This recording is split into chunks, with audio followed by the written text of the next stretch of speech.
आप देख रहे हैं 24 दैनिक बिहार ग्रामीण। मैं आपके साथ ज़कीर रहमान। अखिलेश यादव संभल में सभा को संबोधित करते हुए नरेंद्र मोदी पर बड़ा हमला बोला। अखिलेश यादव ने कहा दूसरा चरण का मतदान होते होते नरेंद्र मोदी जी अब 400 पार का नारा भूल गए हैं, क्योंकि उनको हवा का रुख पता चल चुका है। इस वजह से अब उनको ये पता चल चुका है कि वह 400 सीट हारने जा रहे हैं, इसलिए अब यह नारा नहीं लगा रहे हैं। देखिए अखिलेश यादव ने भाजपा पर हमला बोलते हुए क्या कुछ कहा, देखिए हमारी रिपोर्ट। ये बीजेपी के लोगों को हवा का रुख नहीं पता था, इसलिए 400 पार कह रहे थे। जब उन्होंने जनता की भावना देखी, सुनी, समझी कि जनता 400 पार नहीं, इस बार जनता 400 सीटें हराने जा रही है, भारतीय जनता पार्टी अपना नारा भूल गए। हमारे किसान नेता, किसान भाई बैठे हैं यहां पर। इन किसान भाइयों को भारतीय जनता पार्टी ने भरोसा दिलाया था कि सरकार बनेगी तो किसानों की आय दोगुनी हो जाएगी, उनकी हर फसल का मुनाफा सरकार देने का काम करेगी। यहां किसान भाई मौजूद होंगे। बताओ, लगातार 10 साल सरकार दिल्ली में रही, उत्तर प्रदेश में 7 साल से सरकार में है। हमारे किसी भी किसान भाई को उसकी फसल की पैदावार की सही कीमत भी अगर सरकार ने दिलाई हो तो बता दो। हमारा किसान मेहनत कर रहा है, गरीब खेतों पे मेहनत कर रहा, अपनी लागत लगा रहा है। न केवल इनका धोखा दिया है, बल्कि लगातार महंगाई बढ़ा करके हमारे किसानों की लागत बढ़ा दी। डीजल, पेट्रोल महंगा कर दिया, खाद की बोरी से खादी गायब कर दी, खाद महंगी, डीएपी महंगा, कीटनाशक दवाई महंगी, बिजली महंगी, और सब लगातार इन्होंने महंगाई बढ़ा दी। हमारा किसान खुशहाल नहीं हुआ। ये लोग जो कहते हैं विकसित भारत बनेगा, हम अपने प्रधान जो आए होंगे वो जानते होंगे, अगर प्रधान भाई लोगों ने इनका सहयोग न किया होता तो इनकी विकसित यात्रा भी नहीं चल पाती। यहां प्रधान होंगे वो जानते होंगे, विकसित यात्रा के नाम पर आपसे पैसा वसूल करके यात्रा कराई।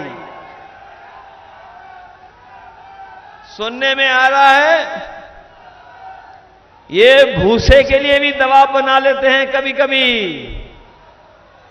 ये सरकार वाले प्रशासन के माध्यम से भूसे के लिए भी दबाव बना रहे हैं।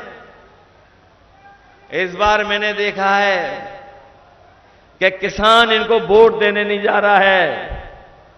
किसान इस बार और गरीब और गांव के रहने वाले लोग भारतीय जनता पार्टी का सफाया करने जा रहे हैं।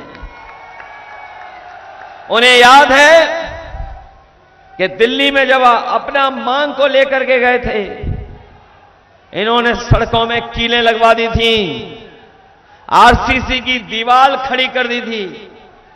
ट्रैक्टर अगर किसान का जाता था तो ये प्रशासन के पुलिस को लगा करके डीजल नहीं भरने देते थे। लेकिन हमें खुशी है कि हमारे किसानों ने किसी की परवाह नहीं की। वो आंदोलन में गए, 1000 शहीद हो गए, पीछे नहीं हटे। सरकार को पीछे हटना पड़ा, तीनों काले कानून वापस लेने पड़े। जिन सरकारों ने काले कानून वापस लिए हैं, ये किसान भाई इस बार इस सरकार को बदलेंगे। और इंडिया गठबंधन, समाजवादी पार्टी और पीडीए परिवार ने मिलकर के तय किया है कि जब सरकार बनेगी तो अपने किसानों को कानूनी अधिकार एमएसपी का दिलाने का काम करेंगे। न केवल अपने किसानों को एमएसपी का अधिकार दिलाएंगे, वहीं अपने किसानों का जो भी कर्ज है वो भी माफ कराने का काम आने वाले समय में इंडिया गठबंधन की सरकार में होगा। और इसलिए कराने जा रहे हैं इन बीजेपी वालों ने बड़े बड़े उद्योगपतियों का कर्ज माफ किया है। जो लोग पढ़े लिखे होंगे वो जानते होंगे 16 लाख करोड़ के लगभग इन्होंने बड़े बड़े उद्योगपतियों का कर्ज माफ कर दिया। और जो कर्ज माफ किया उसमें इन्होंने ये तय किया था कि जो उद्योगपति हैं, बड़े लोग हैं, संपन्न लोग हैं, जिन्होंने 5 करोड़ से ज्यादा का कर्ज लिया उनका कर्ज माफ होगा। इन्होंने लाखों रुपए कर्ज लेने वाले हमारे किसान का कर्ज माफ नहीं किया। इन्होंने तय किया कि जिन उद्योगपति, जिन कारखाने वालों ने 5 करोड़ से ज्यादा कर्ज लिया उनका कर्ज माफ होगा। लेकिन हमारे किसान तो लाखों में कर्ज लेते हैं। अगर 16 लाख करोड़ ये माफ कर सकते हैं तो हमारे किसानों का जो लाखों का कर्जा है वो हम कर्ज माफ कराने का काम करेंगे अपने किसानों का। जिस समय किसान का कर्ज माफ होगा और हमारा किसान खुशहाल होगा, उसी दिन हमारा भारत विकसित भारत के रास्ते पे चलने लगेगा।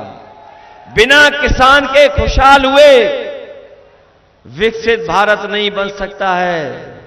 जहां किसान दुखी है वहीं हमारे ये नौजवान जानते होंगे, जितने यहां पर सभा में आए हैं, इन नौजवानों का भविष्य भारतीय जनता पार्टी ने अंधकार में डाल दिया है।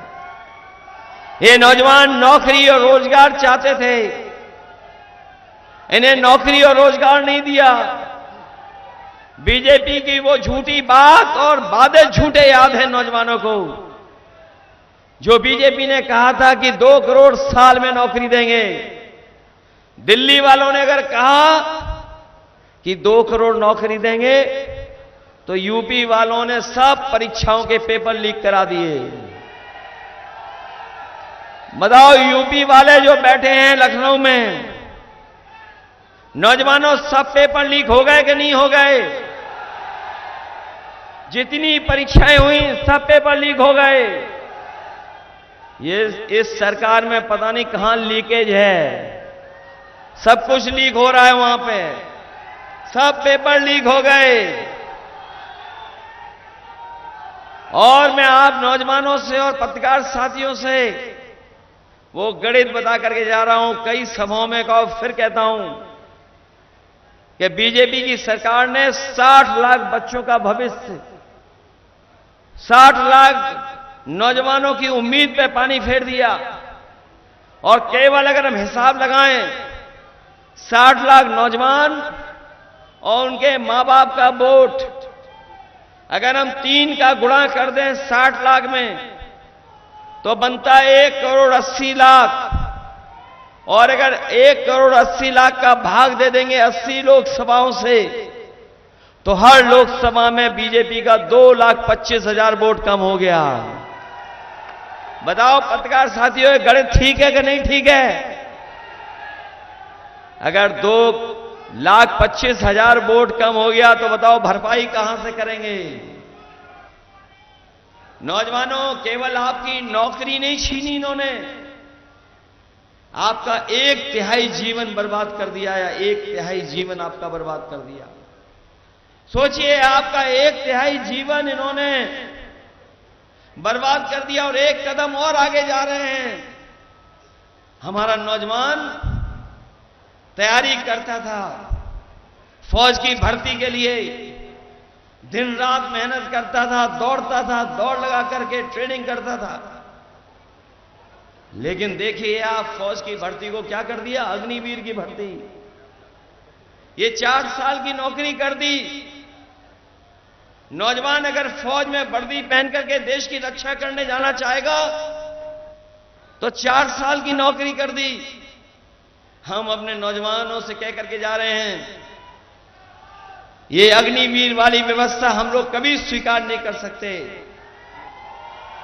क्योंकि अग्निवीर व्यवस्था में न पेंशन है, न सुविधाएं हैं, ना ही आपका कोई सम्मान है। ना कोई आपको विशेष लाभ देती है सरकार, इसलिए अग्निवीर कभी स्वीकार नहीं कर सकते हैं।